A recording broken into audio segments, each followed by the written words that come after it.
Hello दोस्तों, आज हम पढ़ने वाले हैं वर्ग 10वां के हिंदी के काव्य खंड से 10वां अध्याय अक्षर ज्ञान। हमारे पाठ का नाम है अक्षर ज्ञान और इसके कवित्री कौन है? तो अनामिका जी। अक्षर ज्ञान किनके द्वारा लिखा गया है? तो अनामिका जी के द्वारा। इनका जन्म हुआ 17 अगस्त 1961 ईस्वी को। इनका जन्म कब हुआ? तो 17 अगस्त 1961 ईस्वी को मुजफ्फरपुर बिहार में, यानी मुजफ्फरपुर जिला जो बिहार में स्थित है। इनके पिता का नाम क्या है? तो श्याम नंद किशोर। इनके पिताजी का क्या नाम है? श्याम नंद किशोर। और यह जो हमारा अक्षर ज्ञान काव्य संग्रह है, सॉरी अक्षर ज्ञान जो कविता है, किस काव्य संग्रह से लिया गया है? तो कवि ने कहा से लिया गया है। ये जो अक्षर ज्ञान कविता है वो किस काव्य संग्रह से संकलित है? तो कवि ने कहा से संकलित है। यह प्रश्न पूछा जाता है कि अक्षर ज्ञान किस काव्य संग्रह से संकलित है? तो कवि ने कहा। तो चलिए हम कविता पर आते हैं। अक्षर ज्ञान में कवित्री क्या बताना चाहती है इसके बारे में समझते हैं। तो इसमें कहा गया है, प्रस्तुत कविता समसामयिक कवियों की चुनी गई कविताओं की चर्चित श्रृंखला कवि ने कहा से यहाँ ली गई है। प्रस्तुत कविता में बच्चों के अक्षर ज्ञान की प्रारंभिक शिक्षण प्रक्रिया के कौतुकपूर्ण वर्णन चित्रण द्वारा कवित्री गंभीर आशा व्यक्त कर देती है। यानी शुरू में जब बच्चे अक्षर ज्ञान प्रारंभ करते हैं, अक्षर को लिखना सीखते हैं, तो वो क्या करते हैं? बहुत सारी गलतियां करते हैं और इन्हीं गलतियों के बारे में फिर भी बच्चे क्या होते हैं? लाख गलती करने पर उनको लाख विफलता मिलती है, फिर भी वो निरंतर उसको करने का प्रयास करते रहते हैं, निरंतर प्रयासरत रहते हैं और उस क्या होते हैं? अपने समस्याओं से जूझते रहते हैं और एक ना एक दिन क्या होते हैं? वो सफल हो जाते हैं। तो इसी के बारे में कवित्री ने उजागर की है। तो चलिए अक्षर ज्ञान कहते हैं, सबसे पहले पेज नंबर 146 में है, सुनते हैं। चौखटे में नहीं अटता बेटे का को। कहते हैं जो बड़ा सा चौखटा होता है उसमें हमारे बच्चे जब क लिखते हैं तो उसमें क्या होता है? बेटे का क नहीं अटता है। तो यहाँ पर चौखट का मतलब होता है स्लेट। जो बचपन में हम लोग स्लेट में लिखते हैं तो उस स्लेट में क्या करते हैं बच्चे लोग? हम जब अक्षर ज्ञान प्रारंभ करते हैं तो बहुत बड़ा क लिख देते हैं, उसमें क्या होता है? हमारे स्लेट में नहीं अटता है। इसलिए कवित्री कहती है कि चौखटे में नहीं अटता बेटे का को, कि बच्चा जब क लिखता है तो उसके स्लेट में नहीं अटता। कबूतर ही है ना खुदक जाता है जरा सा, ऐसा लिखता है जैसा मानो कबूतर है पंक्ति से उतर जाता है। खुदक जाता है जरा सा, पंक्ति से उतर जाता है। और उसका जो क ऐसा होता है जैसे खुदकता हुआ कबूतर, वो अब एक पंक्ति में रहता ही नहीं है। लिखते हैं सीधे क्रम से पंक्ति में, लेकिन वो पंक्ति से क्या होता है? उतर जाता है। तो यहाँ पर पूछा जाता है कि कवित्री ने कविता में क का वर्णन किससे किया है? तो किसके द्वारा किया है? तो क का मानवीकरण कबूतर के द्वारा किया गया है। बात समझ रहे हैं कि क का मानवीकरण किसके द्वारा किया गया है? कबूतर के द्वारा। जो क्या है? बच्चे इस प्रकार क को लिखते हैं जैसे खुद का हुआ कबूतर पंक्ति से उतर जाता है। उसका खो, बात समझ रहे? उसका खो जो होता है क्या होता है? पंक्ति से उतर जाती है। जब वो ख को लिखता है तो पहला नंबर उसके चौखट में नहीं आता और ख जो है वो क्या होता है? पंक्ति से उतर जाती है। लिखते कहीं पर है और उतर जाता है कहीं पर।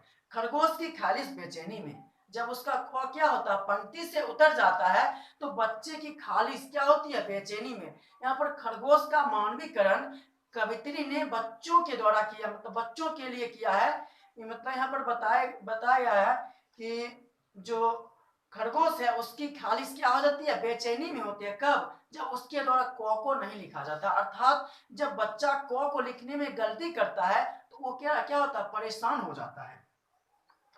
गमले सा टूटता हुआ उसका गौ, और गौ इस प्रकार लिखता है जैसे टूटा हुआ गमला। गौ ऐसे लिखता है जैसे टूटा हुआ गमला। और यहाँ से भी प्रश्न आता है कि मतलब गमला का वर्णन किसके लिए किया गया है? तो गमला का जो वर्णन है गौ अक्षर के लिए किया गया है। और इससे पहले भी एक प्रश्न बनता है कि किसकी खालिश बेचैनी में है? तो इसका आंसर क्या हो जाएगा? खरगोश की खालिश बेचैनी में है। आगे सुनिए। घड़े सा लुढ़कता हुआ उसका घो, और वह घो ऐसे लिखता है कि जैसे क्या लुढ़कता हुआ घड़ा इधर उधर हो रहा है। यानी लिखने में उसकी सजावटे सिलवटे आदि क्या हो रहे, इन चीजों में उसको कौतुकपूर्ण तरीका से लिखना नहीं आता है। इसलिए यहाँ पर कवित्री कहते हैं कि गो ऐसे लिखता है जैसे टूटा हुआ गमला, और घो ऐसे लिखते हैं जैसे क्या है? लुढ़कता हुआ घड़ा। अंगों पर आकर थमक जाता है। बच्चा क्या होता है, अंगों पर आकर वो थमक जाता है। क्यों? उससे नहीं सधता है अंगवा, अब उससे अंगवा लिखने में नहीं सधता है, वो परेशान है हम किस प्रकार से लिखें, क्योंकि अंगवा के डॉ को समझता है, वो समझता है माँ। अंगवा के डॉ को क्या समझता है, ये जो अंगवा हम लिखते हैं इसके जो डॉ है, इस डॉ को वो क्या समझता है, माँ। अंगवा के डॉ को समझता है वो माँ, और उसके बगल के इस बिंदु को क्या समझता है, गोदी में बैठा बेटा। पूछा जाता है कि अंगों के डॉ को बच्चे क्या समझते हैं, तो अंगों के डॉ को क्या समझते हैं, माँ, और उसके बिंदु को क्या समझते हैं, तो गोदी में बैठा बेटा। यहाँ से पूछा जा सकता है कि कविता में अंगों का वर्णन किस रूप में किया गया है, तो अंगों का जो वर्णन है उसमें क्या है, डॉ जो है माँ को बता रहा है, और गोदी में बैठा जो है बेटा ये बिंदु है। बात समझ रहे हैं? तो इसीलिए उसे क्या होते हैं, गोदी में उसके, और उसके बगल के बिंदु को मानता है गोदी में बैठा बेटा। अब सुनिए, माँ बेटे सधते नहीं उससे और उन्हें लिख लेने की अनवरत कोशिश में आ जाते हैं आंसू। कहते हैं वो माँ बेटे, ये माँ बेटे यानी अंगों और उसके साथ में जो बिंदु है वो ये बच्चे से क्या होते हैं, नहीं सधते हैं, और उन्हें अनवरत लिखने की कोशिश करते हैं। अनवरत मतलब लगातार, जिसको हम कहते हैं कंटिन्यू, यानी बहुत कोशिश कर रहे हैं लेकिन फिर भी उनसे ये लिखने में नहीं होता है। किसी ना किसी प्रकार से गलतियां हो जाती है, और गलतियां होने पर वो जब बच्चे असफल हो जाते हैं, सही तरीका से अक्षर को नहीं लिख पाते हैं, तो बच्चों की आंखों में क्या आ जाती है, आंसू आ जाती है। कहते हैं पहली विफलता पर छलके ये आंसू ही है शायद प्रथमा अक्षर सृष्टि की विकास कथा के। यहाँ पर कवित्री ने एक शायद अव्यय का प्रयोग की है, और यहाँ से प्रश्न पूछा जाता है कि कवित्री ने कविता के अंत में शायद अव्यय का प्रयोग क्यों की है। तो कहते हैं पहली विफलता पर छलके ये आंसू ही है शायद प्रथम अक्षर। कहते हैं जब हम बच्चे शुरू में अक्षर को लिखते हैं तो वो सही तरीका से लिख नहीं पाते हैं, निरंतर कोशिश में लगे रहते हैं, फिर भी वो सफल नहीं हो पाते हैं, कहीं ना कहीं उनसे गलतियां हो जाती है, और उनकी आंखों में क्या होती है, आंसू आ जाती है। इस असफलता के कारण, विफलता के कारण बच्चों की आंखों में आंसू आ जाती है। तो कवित्री कहते हैं शायद यही है क्या, उनका प्रथम अक्षर। अभी तक उन्होंने कोई अक्षर नहीं लिखा है, ये जो आंसू है यही है उनके जीवन का प्रथम अक्षर। अब यही से क्या होगा, उनके जीवन का विकास होगा, है शायद प्रथम अक्षर सृष्टि की विकास कथा के। और ये जो आंसू है, आंसू ही है उनके जीवन की प्रथम अक्षर। अभी तक उन्होंने कुछ नहीं लिखा सिवाय आंसू के, और इसी आंसू से क्या होता, उनका जीवन चक्र चलता है। अर्थात कवित्री कहना चाहते हैं यहाँ पर शायद अव्यय का प्रयोग इसलिए किया गया है क्योंकि जिस प्रकार अव्यय का अर्थ किसी भी वाक्य में कर्ता आदि चीजों के आधार पर नहीं बदलता है, उनमें उसका अर्थ भाव हमेशा एक ही प्रकार से रहता है, वो अनवरत एक ही चीज को बता रहे होते हैं। उसी प्रकार से यहाँ पर कवित्री कहना चाहते हैं कि हमारा उद्देश्य बस उसी तरह, इसी अव्यय की तरह हो जाए कि हम एक बार मतलब क्या करें, अध्ययन रत्न हो जाए, तो विषम परिस्थिति हो या सम परिस्थिति, किसी भी परिस्थिति में किसी भी प्रकार का कर्ता का प्रयोग जिस प्रकार वाक्य में करने से अव्यय का अर्थ नहीं बदलता है, उसी प्रकार से हमारे मन की भावना नहीं बदले, हम अपने विचार को इस तरह से व्यक्त करें जिस तरह से वाक्य में पड़ा अव्यय होता है। और इसीलिए कवित्री ने शायद कविता के अंत में अव्यय का प्रयोग की है। तो चलिए हम फिर से इस कविता का सामान्य अर्थ देखते हैं। चौखटे में नहीं अटता बेटे का को, बेटे का जो कहा क्या होता है, वो चौखट में नहीं अटता है, कबूतर ही है ना। वो कौ को क्या समझता है, कबूतर। कौ को क्या समझता है, कबूतर ने कौ से कबूतर, वो क्या होता है, लिखता है तो उसके स्लेट में नहीं अटता है। खुदक जाता है जरा सा पंक्ति से उतर जाता है उसका खो। कबूतर जो है वो फुदक जाता है और पंक्ति से उतर जाता है उसका खो, और खो वो ऐसे लिखता है जैसे क्या हो, पंक्ति से उतर गई हो। लिखना कहीं पर हम लिख देते हैं कहीं पर। खरगोश की खालिश बेचैनी में, जब वो खो सही तरीका से नहीं लिख पाता है तो उसकी खालिश क्या हो जाती है, बेचैन हो जाती है। यानी खरगोश की खालिश बेचैनी में, यानी यहाँ खरगोश का मानवीकरण बच्चों के लिए किया गया है, अर्थात बच्चे क्या हो जाते हैं, परेशान हो जाते हैं। गमले सा टूटता हुआ उसका गौ, और वो गौ इस प्रकार से लिखता है जैसे टूटा हुआ गमला। पूछा जा सकता है कि गमला मतलब गौ का प्रयोग किससे, मतलब गौ का तुलना किससे किया गया है, तो गौ का तुलना टूटा हुआ गमला से किया गया है।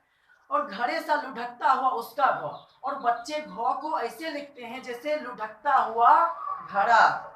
आगे सुनिए, कहते हैं अंगों पर आकर थमक जाता है। जो अंगों होती है वहां पर आकर बच्चे क्या होते हैं, थमक जाते हैं। क्यों? उससे आगे लिखने में नहीं बनता है, वो लाख चाहकर भी इसको सीख नहीं पाता है, क्योंकि उससे नहीं सदता है अंगों। उससे क्या होता है, ये जो अंगों अक्षर है नहीं सदता है। अंगों के डॉ को वो क्या समझता है, माँ। प्रश्न पूछा जाता है कि अंगों के डॉ को बच्चा क्या समझता है, तो माँ। और उसके बगल के बिंदु को मानता है गोदी में बैठा बेटा।